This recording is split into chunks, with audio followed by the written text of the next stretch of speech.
阿素想先请你跟着我一起，深深地吸一口气，然后放松地吐出来。不知不觉，我们已经一起走过了9个关于亲密的课题。我们聊过吸引力的秘密，拆解过沟通的障碍，直面过妒忌与背叛的真相，也看清了冲突、权力和分道扬镳的无奈。有时候，听完这些冷冰冰的科学数据，你可能会觉得，原来亲密关系里竟然有这么多陷阱。幸福怎么会这么脆弱，这么艰难？但我希望你记得，这本书最终想告诉我们的，从来不是关系有多难，而是关系其实是可以被经营的。幸福从来不是在世界上找到一个完美对的人，然后就可以坐享其成的自动拥有。幸福是2个不完美的人，在看清了关系的真相后，依然选择主动的去维持它，滋养它。那么，一段长久的、真正幸福的亲密关系，到底需要什么？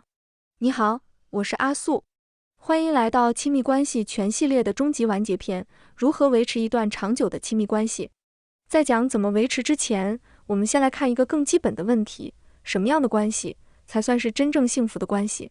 书里告诉我们，幸福的关系不是没有冲突，不是2个人永远意见一致，不是每天都充满激情和浪漫。研究者找到了一些在幸福的长期关系里反复出现的核心特征。第一，是真实的了解和被了解。幸福的伴侣对彼此有深入的了解，不只是喜欢什么食物，讨厌什么事情，而是对方内心深处的恐惧和渴望，对方的人生故事和价值观，对方在什么时候需要什么样的支持。书里把这种深度的了解叫做爱情地图，你对伴侣内心世界的了解程度，直接影响着这段关系的稳定性和幸福感。第二，是持续的善意和欣赏。幸福的伴侣不只是在关系遇到困难的时候才想起对方的好，他们在日常的相处里持续地表达对对方的感激和欣赏。不是大的浪漫手势，而是那些小的、真实的、日常的。谢谢你今天做了饭，我很喜欢和你聊天，你刚才说的那件事让我觉得你真的很厉害。第三，是在困难里选择靠近，而不是逃跑。幸福的关系不是没有困难，而是在困难来临的时候，2个人的本能反应是转向彼此，而不是转离彼此。当生活压力很大，当情绪很差，当关系出现裂缝，他们的第一反应是我们一起面对，而不是我一个人扛或者我要逃开。书里说，幸福的关系不是2个完美的人在一起，而是2个不完美的人选择持续地、认真地对待彼此。重点来了，我们到底该如何去维持一段长久的亲密关系？书中给出了维持关系的4个关键。维持关系的第一个关键，持续地了解对方。书里有一个概念，我觉得是整本书里最实用的之一，即爱情地图。爱情地图是你对伴侣内心世界的了解，他现在最大的压力是什么？他最近在想什么？他的梦想和恐惧是什么？他的人生里哪些经历对他影响最深？这听起来好像是谈恋爱初期就应该做的事，但书里告诉我们，爱情地图需要持续的更新，因为人是会变的。你3年前了解的那个他，和今天的他已经不完全是同一个人了。他的想法在变，他的恐惧在变，他对生活的期待在变。如果你停止了解他，你爱的就只是你记忆里的那个他，而不是现在真实的他。很多长期关系里出现的疏离感，背后就是这个，2个人住在一起，每天见面，但已经很久没有真正的了解对方了。他在想什么？他最近有什么困惑？什么事情让他感到快乐或者难过？这些我们慢慢的不再问了，也不再知道了。书里建议，主动地、持续地保持对伴侣的好奇心，不是把他当成一个任务，而是真正的对这个人还有兴趣。问他今天怎么样，然后真的想听答案。问他最近在想什么，然后真的去听，而不是等待说自己的机会。这种好奇心是让关系保持活力最简单也最重要的方式之一。维持关系的第2个关键，回应对方的连接邀请。这是书里一个非常重要，但很多人从来没有听过的概念，连接邀请。戈特曼在研究中发现，伴侣之间每天都在发出大量的连接邀请，试图引起对方注意，寻求连接的小信号。这些信号往往非常微小，不是我需要你陪我这样直接的话，而是你看窗外那只鸟，我今天遇到了一件很烦的事，这部电影看起来不错。这些话表面上是在说一件具体的事，但背后的真正含义是，我想和你连接，我想你注意我，我想我们在一起。当这些邀请被回应，哪怕只是哦，真的吗？什么鸟？连接就发生了。当这些邀请被忽视，比如继续看手机，了一声就没有下文，那连接就失败了。戈特曼的研究发现，在幸福的关系里，伴侣对这些连接邀请的回应率高达86%，而在最终走向离婚的关系里，这个回应率只有33%。也就是说，幸福的关系不是因为两个人做了什么特别了不起的事，而是因为他们在无数个日常的小时刻里选择了转向对方，而不是忽视对方。你有没有想过，你和伴侣之间那些被忽视的小邀请积累起来是什么感觉？那种积累的被忽视感，就是关系里疏离感的来源。而重新开始回应那些小邀请，往往也是修复关系最简单、最有效的起点。维持关系的第3个关键，管理冲突，而不是消除冲突。我们在上一章聊过冲突，但在这里，我想从一个不同的角度再谈一次。书里告诉我们，幸福的关系和不幸福的关系最大的区别不是冲突的数量，而是处理冲突的方式。幸福的伴侣在冲突里仍然能够感受到对方的善意，他们会争，会不满，但他们的底层信念是，他是一个好人，他是在乎我的，我们只是在这件事上有不同的看法。这种底层的善意让冲突不会演变成对彼此人格的攻击。不幸福的伴侣在冲突里失去了这种善意，他们看见的不再是我们在这件事上有分歧，而是他就是这样的人，他根本不在乎我。这种认知让每一次冲突都变成了对整段关系的审判。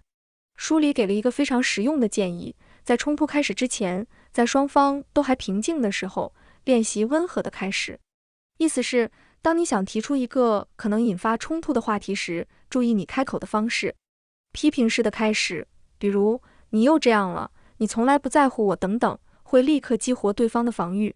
而温和的开始，比如我最近有一种感受，我想和你分享，会让对方更容易真正的听见你。研究发现，一场对话开始的方式，在很大程度上决定了它结束的方式。如果开始是温和的，即使中间有摩擦，结束往往也不会太糟糕。如果开始是攻击性的，这场对话很可能会在双方都更受伤的状态下结束。书里说，幸福的伴侣不是不吵架，而是他们吵架的方式不会让对方感到自己的人格被否定。维持关系的第4个关键，共同创造意义。这是书里最后一个，也是我认为最深刻的一个维持关系的关键，共同创造意义。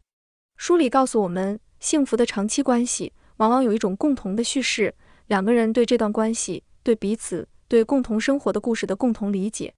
这个叙事包括很多层面。你们如何讲述你们相识的故事？你们如何理解你们经历过的困难？是那些困难打垮了我们，还是那些困难让我们更坚强？你们对未来有没有共同的愿景和期待？研究发现，幸福的伴侣往往会以一种更积极的方式来讲述他们的关系故事，不是美化，不是忽视真实的困难，而是在困难里也能看见两个人一起成长的痕迹。共同的意义还包括你们共同创造的那些仪式和传统，每周固定的约会之夜，每年的某个特别的纪念，每天早上的咖啡和对话，每次分开时的某个特定的道别方式。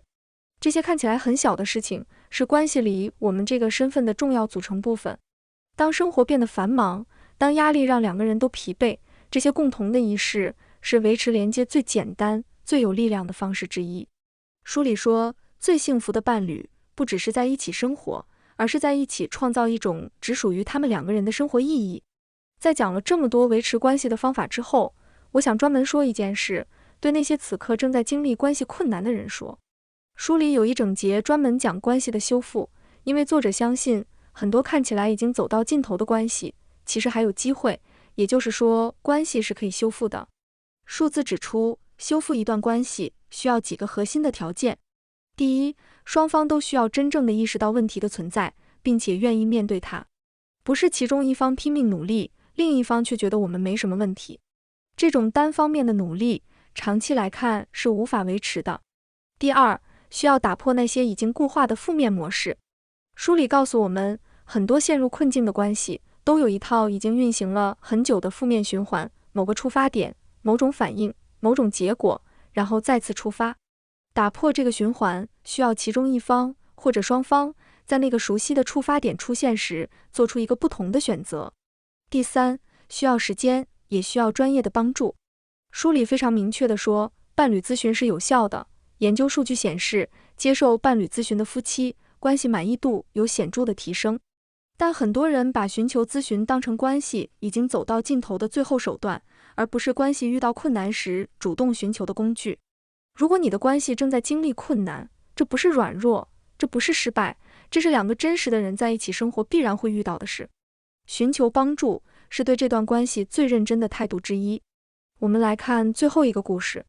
小慧和阿林结婚12年了，他们有2个孩子，有自己的房子，生活从外人看来很稳定。但在第10年的时候，他们的关系跌到了最低点，频繁的争吵，深深的疏离。2个人都在私下想过，这段婚姻是不是已经走到了尽头？是小慧先开口说我们需要帮助的。阿林一开始抗拒，觉得去咨询是在向外人承认自己的婚姻失败了。但小慧说，我不想结束这段关系，但我也不想继续这样下去。最后，他们去做了咨询。咨询师帮助他们看见了一件他们自己没有意识到的事。在过去几年里，他们2个都进入了一种生存模式。工作、孩子、账单、家务，所有的时间和精力都被这些事情占满。而2个人作为伴侣的那个连接，已经很久没有被滋养了。他们不是不爱对方，他们只是太久没有真正的在一起了。咨询师给了他们一个很简单的建议，每周1次，不带手机，不谈孩子和工作，只是2个人在一起，做一件2个人都享受的事。听起来很简单，但他们第一次做这件事的时候，小慧说，她感到一种奇怪的陌生感。坐在阿林对面，没有任何待办事项，只是2个人，她突然不知道该说什么了。但他们继续坚持。慢慢的，那种陌生感开始消退，那个他曾经非常了解的那个人，开始重新出现在他面前。12年的关系没有在第10年结束，他在第12年变成了一段比以前更深刻、更真实的关系。这个故事不是说所有的关系都应该被修复，也不是说修复一定会成功，而是说很多我们以为已经在生活的柴米油盐里死去的爱情，其实并没有消失，他们只是被生活的重量暂时压住了。回到这一章最开始的问题，一段长久的、真正幸福的亲密关系到底需要什么？书里的答案不是找到完美的人，不是永远保持热恋期的激情，不是消除所有的冲突和差异。他需要持续的了解对方，在他变化的时候，愿意重新认识他。他需要回应那些微小的连接邀请，在无数个日常的小时刻里选择转向对方。他需要在冲突里保持对对方的善意，记得他是一个好人，即使此刻你们在争论。他需要一起创造那些只属于你们2个人的意义和仪式。这些都不是惊天动地的事，他们是日常的、微小的，需要持续练习的选择。但正是这些选择，一天一天的积累起来，构成了一段真正幸福的、长久的关系。就像书里在最后写下了整本书最值得我们刻进心里的一段话：亲密关系是我们生命里最复杂的事情之一，但它也是最值得我们投入的事情之一。没有完美的关系，但有真实的、深刻的，让我们变得更好的关系。而那种关系不是等来的，是每天选择出来的。走到这里，我们用整整10章的时间，走完了亲密关系最核心的旅程。我们知道了，亲密关系是我们生命里最重要的需求之一，它被文化、个人经历和人类天性共同塑造。我们知道了，吸引力有它科学的规律，我们对另一个人的认知，有很大一部分是我们自己的投射。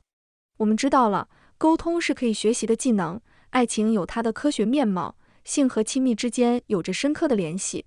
我们知道了，妒忌、背叛和冲突是关系里真实存在的部分，关系也可能走向终点。但最重要的是最后这一章告诉我们的，关系是可以被经营的，幸福是可以被主动创造的。而改变从今天做出的每一个小小的选择开始。如果这本书让你对自己的关系有了一些新的理解，如果它让你看见了一些以前没有看见的东西，那已经是一个很好的开始。因为看见永远是改变的第一步。我是阿素，愿你不仅拥有全心全意去爱的能力，更拥有在一生里经营幸福的勇气和智慧。我们下一本书再见。